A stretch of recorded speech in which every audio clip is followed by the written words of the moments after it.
छत्तीसगढ़ कांग्रेस के अध्यक्ष और सांसद दीपक बैज एक बार फिर बस्तर के चित्रकूट से चुनावी रण में हैं। जी मीडिया से एक्सक्लूसिव बातचीत में दीपक बैज ने कहा कि कांग्रेस का घोषणा पत्र कल आएगा। कांग्रेस के तर्कश में अभी कई तीर हैं जो घोषणा पत्र में देखने को मिलेंगे। दीपक बैज ने बीजेपी पर जोरदार हमला बोला। हमारे साथ चित्रकूट विधानसभा के कांग्रेस के प्रत्याशी और छत्तीसगढ़ कांग्रेस के प्रदेश अध्यक्ष दीपक बैज जी हैं और आज अपने इस खास इंटरव्यू के कार्यक्रम में हम इनसे बातचीत करेंगे। इस चित्रकूट विधानसभा क्षेत्र का सियासी गणित भी इनसे समझना चाहेंगे और ये भी समझने की कोशिश करेंगे कि आखिर जब जनता के बीच जा रहे हैं तो लोग किस तरह मुखातिब हो रहे हैं और ये लोगों से कैसे मुखातिब हो रहे हैं, किस तरह का रिस्पॉन्स है। तो हम इनकी कार में सवार होते हैं। दीपक जी तैयार हैं? बहुत बहुत धन्यवाद। तैयार हूँ मैं। चलें फिर मिशन 2023। हाँ, तो आपकी कार से ही चलते हैं अगले आपके पड़ाव पे। बिल्कुल। और बातचीत करते हुए फिर वहाँ भी करेंगे। बिल्कुल। तो दीपक जी के साथ कार में हम सवार हो गए हैं इनके और चल रहे हैं अब आगे की तरफ, जहाँ पे इनका अगला पड़ाव होगा, जहाँ लोगों से मिलेंगे, जनसंपर्क करेंगे और बातचीत की शुरुआत भी कर देते हैं। दीपक जी, क्या लग रहा है, क्योंकि 2018 में सत्ता में आए आप लोग और 2019 में आपने छोड़ी सीट विधान, चूंकि लोकसभा के आप सदस्य बन गए, लेकिन फिर से अब इस बार जोर आजमाइश आप करते हुए उसी अंदाज में दिख रहे हैं जिस अंदाज में आप पहली बार जब विधानसभा चुनाव लड़ रहे थे। देखिए, पार्टी का आदेश है। मैंने हमेशा पार्टी का आदेश का पालन किया है। 2013 में, 2018 में, 2019 में, फिर 2023 में।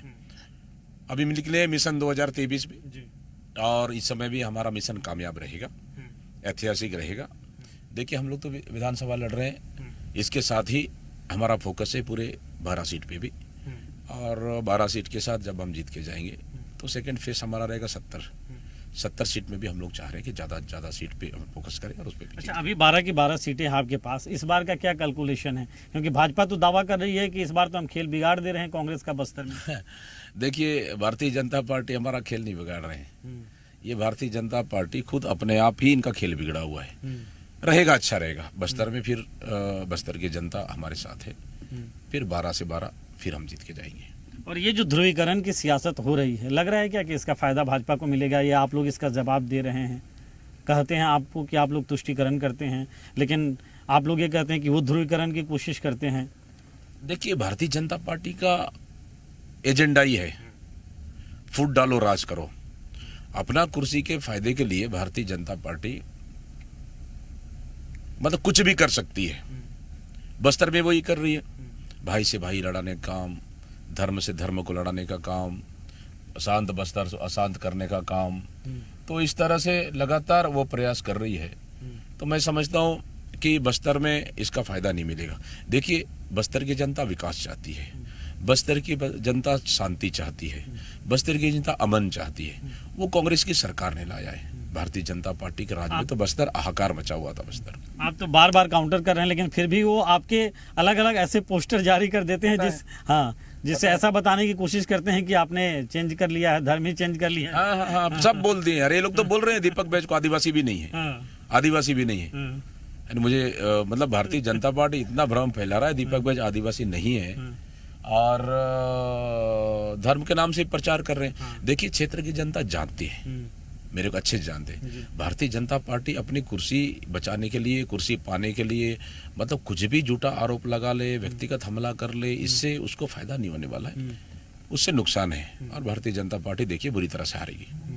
अच्छा, ये जो गारंटी दे रहे हैं नरेंद्र मोदी, आप लोगों ने भी 17-18 वादे अब तक कर चुके हैं, लग रहा है कि इसका कोई फर्क पड़ेगा गारंटी का? देखिए, मोदी जी की गारंटी मैं समझता हूँ वो गारंटी वो मोदी खुद की गारंटी नहीं है। हम तो बोल रहे हैं 15 लाख की गारंटी दे दें। 15 लाख की गारंटी कहाँ है? 2 करोड़ रोजगारी गारंटी कहाँ है? और बहुत बेरोजगारी गारंटी, मतलब बेरोजगारी गारंटी, मतलब बहुत सारी ऐसी गारंटी है जहां नरेंद्र मोदी की सरकार ने पूरी तरह से फेल रहा है। चलिए, आप आ गए हैं एक नए जनसंपर्क कार्यक्रम में, यहाँ भी हम दिखा देते हैं थोड़ा माहौल और फिर थोड़ी सी बातचीत कर लेंगे। आइए।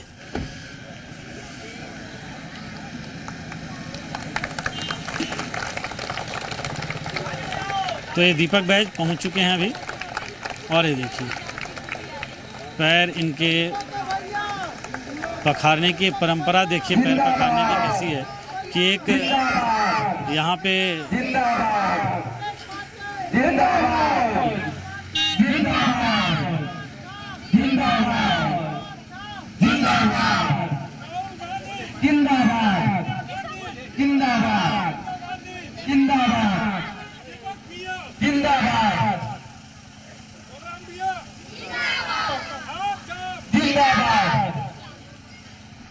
तो ये छोटी सी एक सभा है और यहाँ पे दीपक भाई पहुंचे हैं। हम भीड़ एक दिखा देते हैं, फिर बातचीत की सिलसिले की शुरुआत करते हैं।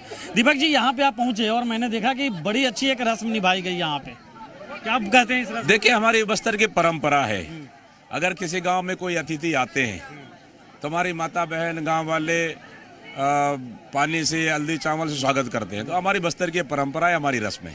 हाँ। अच्छा, एक चीज़ ये बताइए कि आप लोग क्या कह रहे हैं इन तमाम लोगों को जिससे आपको लगता है कि इस बार जो है वो वोट कांग्रेस को गांव है, ये गांव है, ये जो विधायक प्रत्याशी है अभी भारतीय जनता पार्टी के प्रत्याशी हैं, वे बीजेपी के चित्रकूट में, उनसे गांव है ये। तब इतनी भीड़? हाँ, उनका गांव है। फिर ये क्या कह रही है भीड़? यहाँ हम लोग के समर्थन में पूरी जनता। हाँ, देखिए, इनका ये बात सुनने आए हैं और हम लोग को हमेशा समर्थन दिए हैं यहाँ पे, अभी नहीं पहले से, और अभी भी अच्छा रहेगा। देखिए, हम लोग अपने पिछले सरकार के कामों को लेकर और आने वाले हम क्या काम करने वाले हैं उनको लेकर हम जनता के पास जा रहे हैं। कहीं ना कहीं इसका बहुत अच्छा इफेक्ट पड़ रहा है और कहीं ना कहीं इसका फायदा कांग्रेस। अच्छा, रमन सिंह कहते हैं कि अंडर करेंट है छत्तीसगढ़ में भाजपा के लिए।